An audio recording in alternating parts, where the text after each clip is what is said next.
परळीतील तौहीद खान प्रकरण हे मोठ्या प्रमाणामध्ये चर्चेचा विषय बनलंय। या ठिकाणी अरबाज भाई या ठिकाणी आलेले ते या कुटुंबियांना सांत्वनपर भेटीसाठी।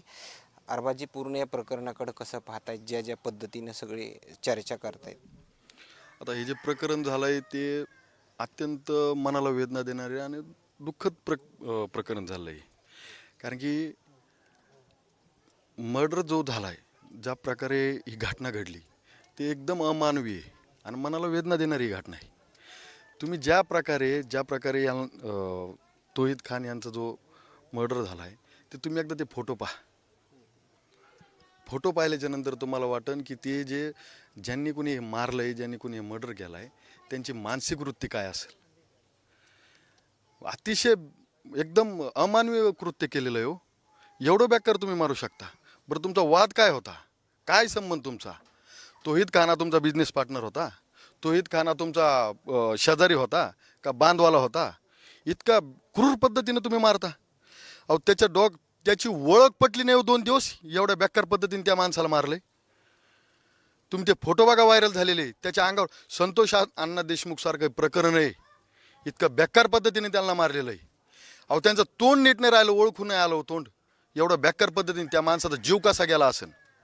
हा पुरावा नष्ट करण्यासाठी रेल्वे पट्टीवरती त्याला टाकण्यात आलं, मात्र हा जी हत्या झाली ती नेमकी कुठं झाली या संदर्भात अधिक माहिती वगैरे आली का?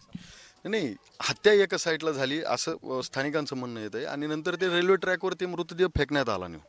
तिथं ज्यावेळेस फेकण्यात आला, तिथं काही लोकांची निदर्शनास आल्याच्या नंतर, पोलीस प्रशासनाला कळल्यानंतर ते 2-3 दिवस तर ती ओळख पटण्यात गेली त्या व्यक्तीची. कारण की इतक्या बेकार पद्धतीने मारले होतं. तुम्ही त्या माणसाचं प्रायव्हेट पार्टसुद्धा इतक्या म्हणजे आपण विचारसुद्धा करू शकत नाही. तो काय त्या घरच्यांना वेदना होत असते त्यांच्या. त्या लेकराला काय वाटत असेल ते फोटो पाहिल्याच्या नंतर. तुमच्या आमच्या सारख्याला जर इतक्या म्हणजे मी बोलू शकत नाही ते शब्द तुम्हाला. त्या लेकराला, त्याच्या मुलाबाळांना काय वाटत असेल ते फोटो पाहिल्यानंतर. आमच्या बापाला ह्या पद्धतीने मारलंय, त्याचा गुन्हा काय होता त्या बापाचा. त्या भावाला काय वाटत असेल, माझ्या भावाला ह्या पद्धतीने मारलंय, कशामुळं मारलंय, काय गुन्हा होता त्या माणसाचा. तो कुठला राजकीय पक्षाचा नेता होता का कुठला मोठा बिझनेसमॅन होता? तो बिचारा रोजंदारीने जात होता कामाला इतक्या क्रूर पद्धतीने. आणि नंतर हे लोक ज्यांनी हे कृत्य केलंय ते लोक नंतर धर्माचं पांघरून घेत आहेत. कोणता धर्म ही शिकवण देतो? कुठलाही धर्म ही शिकवण देत नाही. मी तुम्हाला सांगतो, स्पष्ट उल्लेख आहे गीता आणि कुराणमध्ये मानवतेची शिकवण दिलेली आहे हो. अमानवी कृत्य करायला शिकवण दिलेली नाही आहे कोणत्याही याच्यात. तुम्ही आत्ताही कुठलाही धार्मिक ग्रंथ काढा, ह्या सगळ्या गोष्टी त्या शिकवून दिली जात नाही. परंतु यांच्यात जे काय आलंय, हे जे काय बांडगुळ जे काय फिरतात स्वतःला हिंदू धर्मरक्षक म्हणून, ह्या लोकांनी त्या लोकांच्या डोक्यात जे काय पेरलं असेल, तिथपर्यंत जे काय हे गेलं असेल, हे बघा तुम्ही, हे विष कुठपर्यंत पेरलं गेलंय. आतापर्यंत बीडमध्ये बरेच तुम्ही मोर्चे वगैरे काढले, मात्र या प्रकरणामध्ये मोर्चा काढण्याची गरज अशी भासते असं वाटतंय? बरोबर आहे. मी आता स्थानिकांशी बोललो, त्यांच्या कुटुंबाशी बोललो. माझी ज्या काही ठिकाणी गरज लागेल मी तिथं ठामपणे उभा आहे. कारण की मी समाजासाठी कधी मी माझा नफा तोटा पाहिलेला नाही.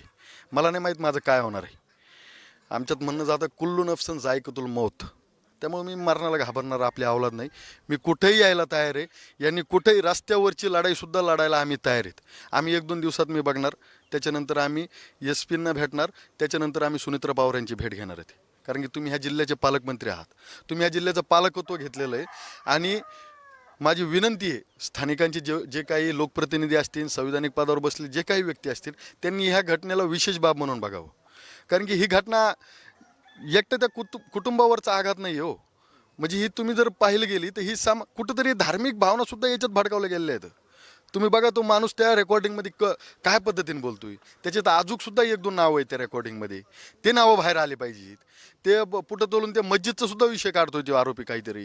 हे सगळ्या गोष्टी कुठेतरी गोळा केल्या पाहिजेत ना. ती रेकॉर्डिंग फॉरेन्सिक लॅबला जावा, ही सुद्धा मागणी आहे माझी. मी आत्ता बोललो त्यांच्या घरच्यांना, विशेष सरकारी वकिलाची मागणी आहे. हे सगळ्या गोष्टी पोलीस प्रशासनाने सुद्धा याच्यात विशेष लक्ष घालावं. आणि आम्ही जिल्हाधिकारी साहेब आणि SP साहेब यांना मी भेटून आम्ही यांच्या हितालं जे काही शिष्टमंडळ असेल यांना सोबत घेऊन आम्ही पालकमंत्री आहेत ह्या नात्याने आम्ही सुनेत्रा पवार यांची सुद्धा भेट घेणार आहोत.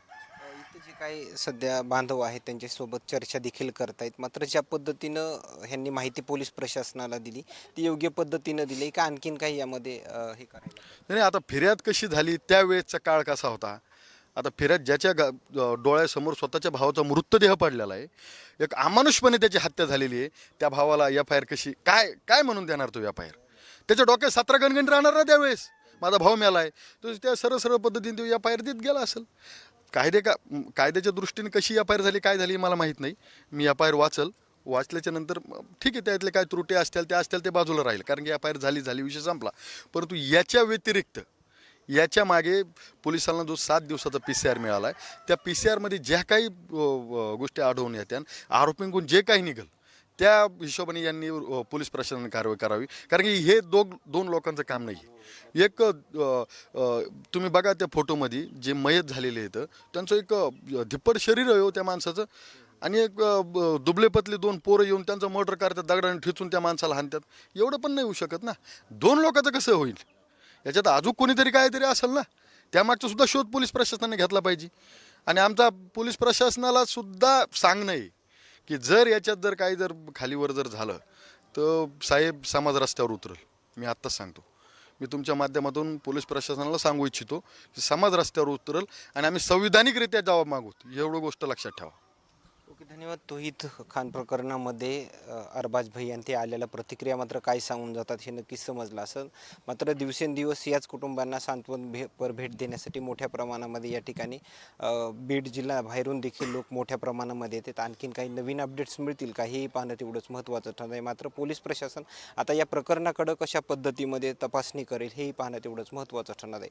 कॅमेरामॅन उमाकांत फड सोबत सचिन मुंडे, सूरज मीडिया, बीड, परळी.